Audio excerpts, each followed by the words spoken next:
Hi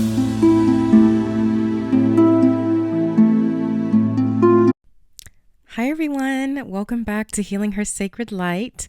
As you can see by the title, in today's video, we are going to be discussing a topic within our womb attacks series, and that is stress.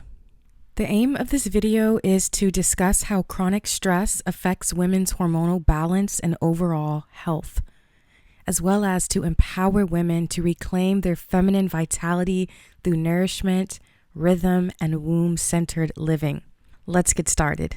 Our world is fast, overstimulating, and masculine by design. It rewards hustle, not harmony.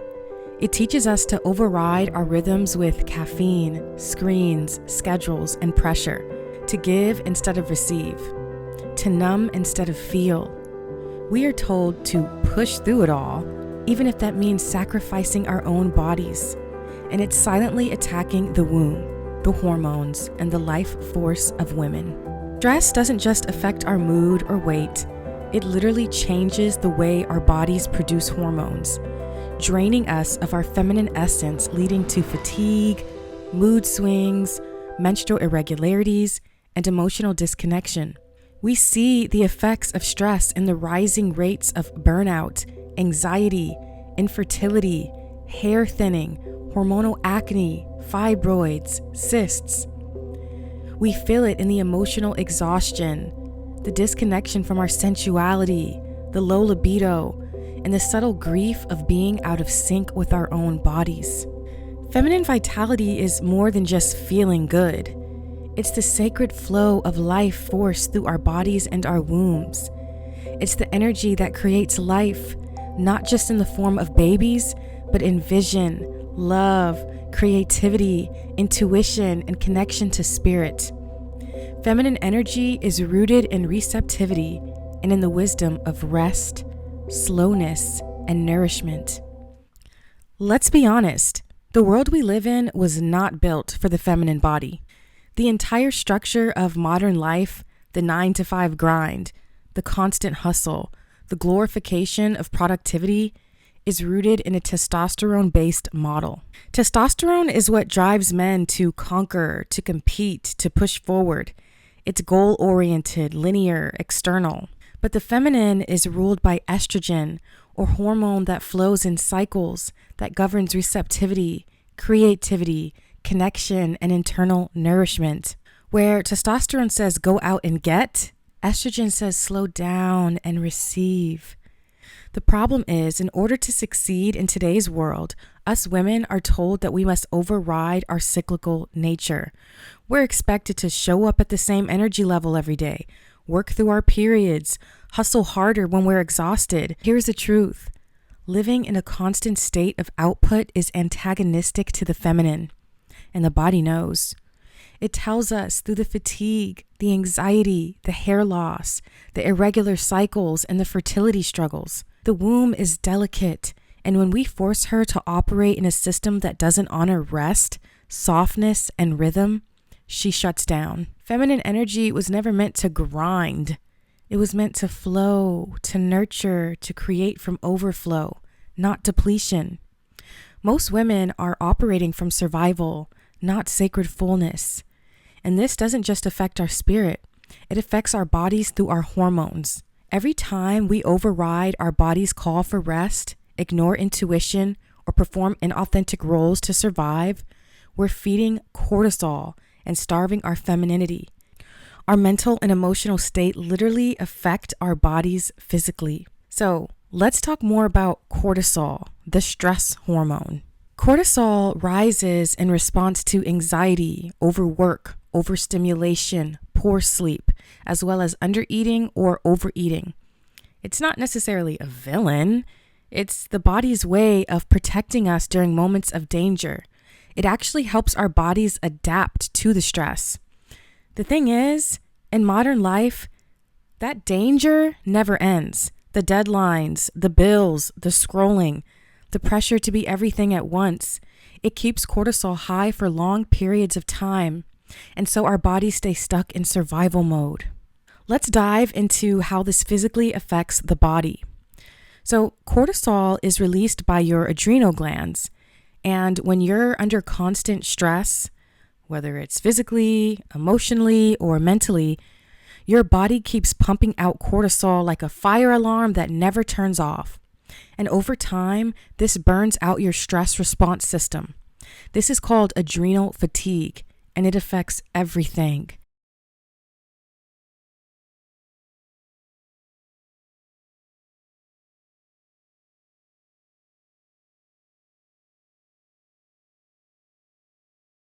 So you might feel exhausted even after sleeping, wired at night but sluggish all day, anxious, irritable, forgetful. You may have cold hands or poor circulation. You may have cravings for sugar, salt, or caffeine. You might feel dizzy when you stand up, or you might feel constantly bloated or inflamed. Your brain, immune system, metabolism, and digestion all slow down. Your body is literally trying to conserve energy and survive. This isn't laziness, and it isn't weakness. It's your body saying, hey, I've been in survival mode too long. I need peace. I need restoration. Chronic high cortisol leads to fat storage around the abdomen. This is because cortisol activates enzymes in belly fat cells that make them store more fat. That's why women under long-term stress often experience belly weight gain even if they're eating normally. The body starts storing more fat instead of burning it, especially around the belly. The reason why your body stores so much fat during chronic stress is because cortisol is telling your body to preserve fat and break down muscle for energy. So this slows down your metabolism. Cortisol also raises blood sugar levels. Sugar is how our cells make energy. So it makes sense for cortisol to raise blood sugar levels so that the cells can make energy during times of stress, right? Well, the rise in blood sugar levels triggers the release of a hormone called insulin. You may have heard of insulin before. Insulin is the hormone that shuttles glucose into the cells, specifically the cells that need insulin to get glucose into the cell. But when insulin stays elevated for too long, like during chronic stress, the body can start to lose insulin sensitivity. This means that the body stops responding as efficiently to insulin. So in other words, insulin may be present, but the body has a hard time using it.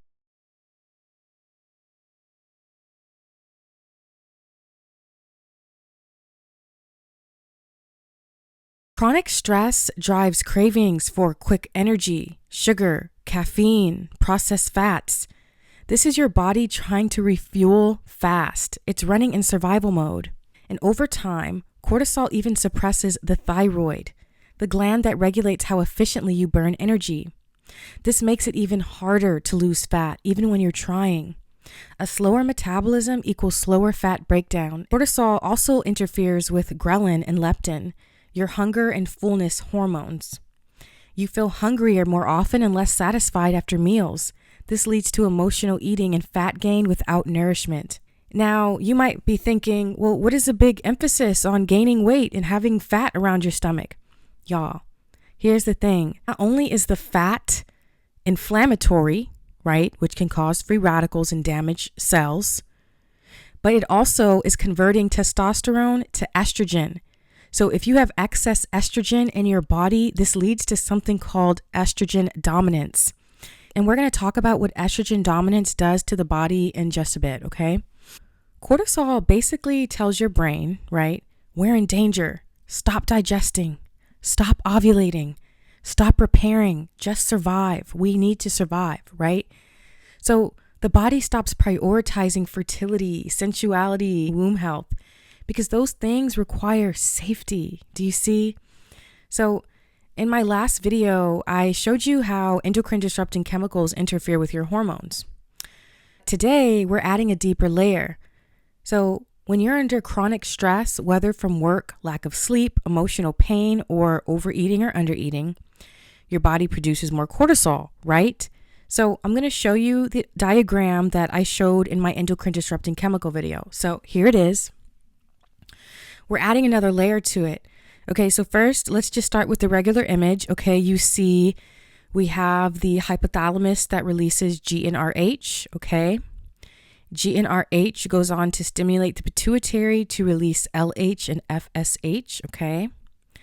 Then FSH and LH go on to act on the ovaries, and the ovaries in turn release estrogen and progesterone, okay?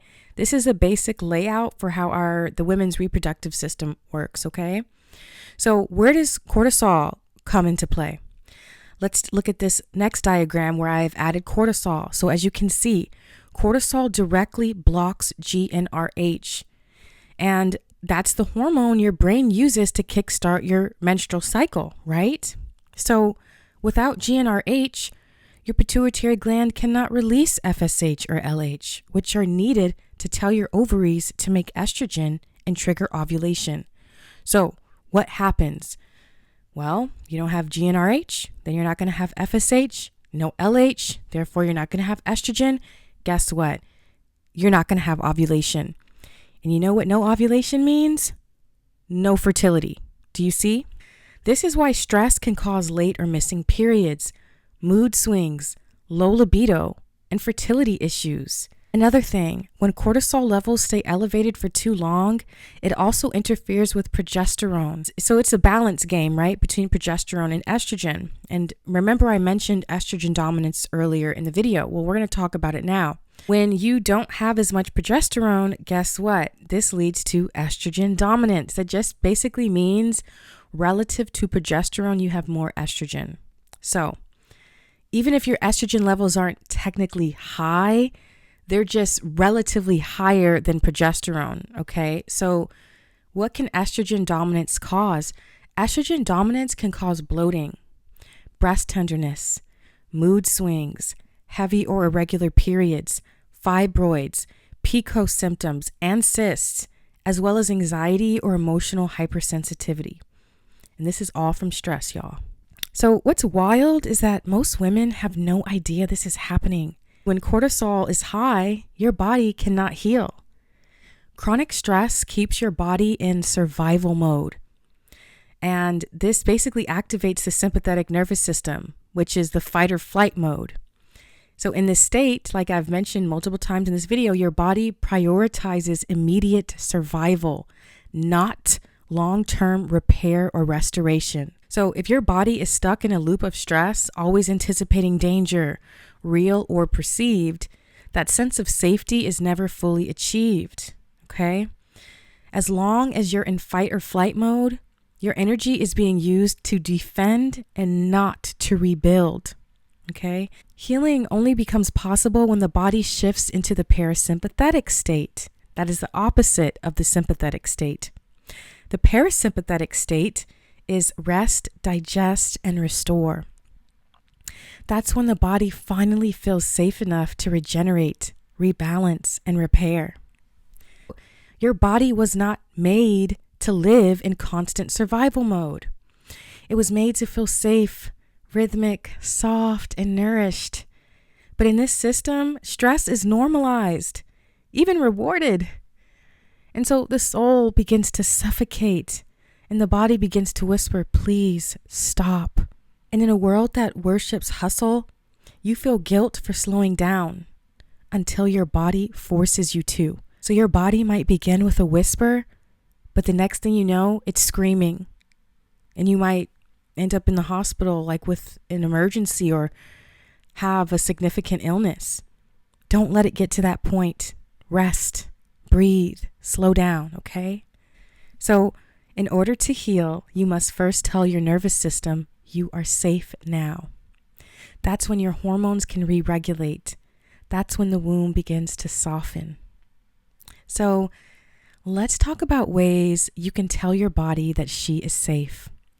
So breath work, slow diaphragmatic breathing. This calms the vagus nerve and signals to the body to shift out of flight or fight mode. Yes, simply by breathing, you can activate the parasympathetic nervous system. Let's try it right now. Let's take a deep breath. Okay, ready?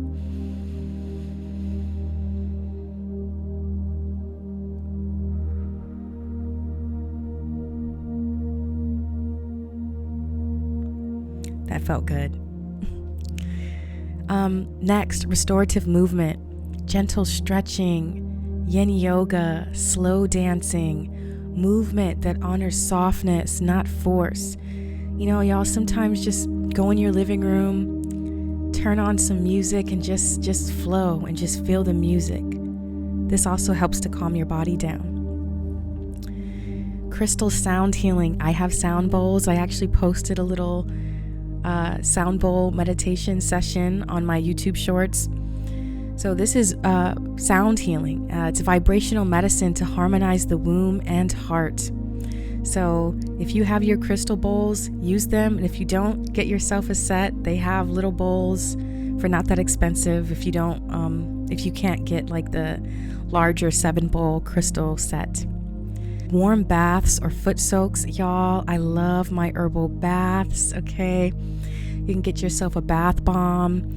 You can make some herbal tea. I like rosemary water is my favorite type of tea water to make. And you just make your rosemary water and you can put it in your bath water. Add some lavender essential oil. Lavender is my favorite essential oil.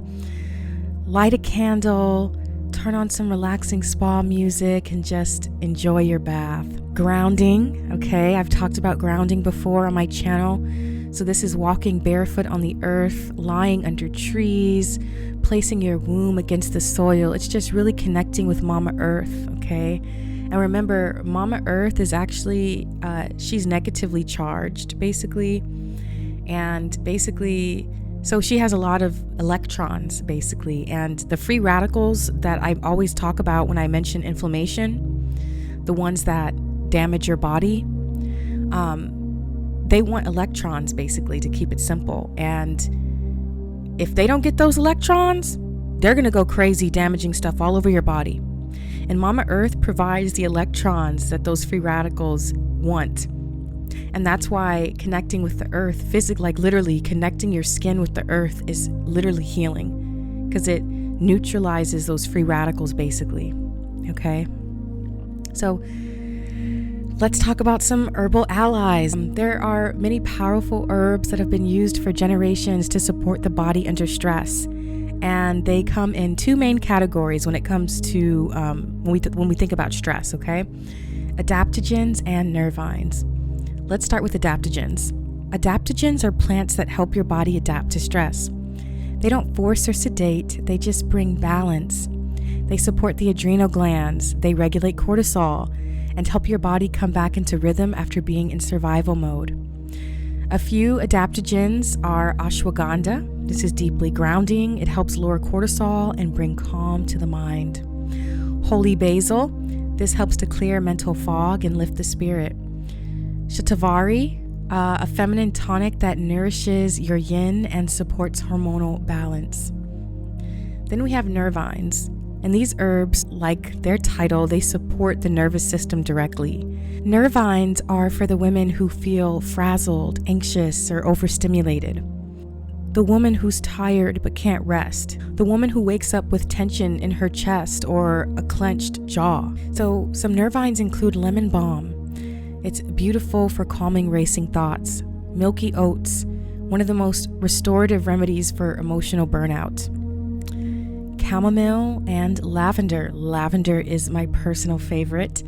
Gentle, comforting, and great for sleep. These herbs are gentle but powerful.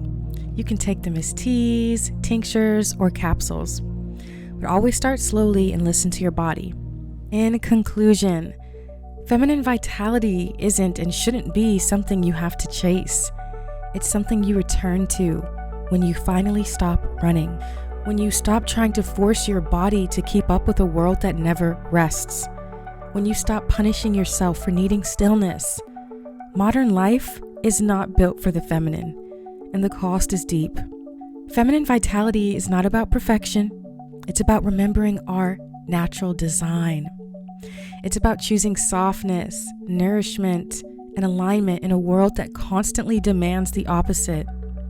Your vitality is waiting beneath the noise, beneath the stress, beneath the tension in your jaw and the tightness in your womb. You are not meant to live in survival mode. Your body remembers what it's like to live in rhythm, to nourish, to receive, to create. Reclaiming your vitality starts with softening into yourself again. And when we nourish our wombs, we awaken the world. Thank you all so much for watching. If you liked this video, please don't forget to like, share, and subscribe for more womb wisdom. I'll see you in the next one.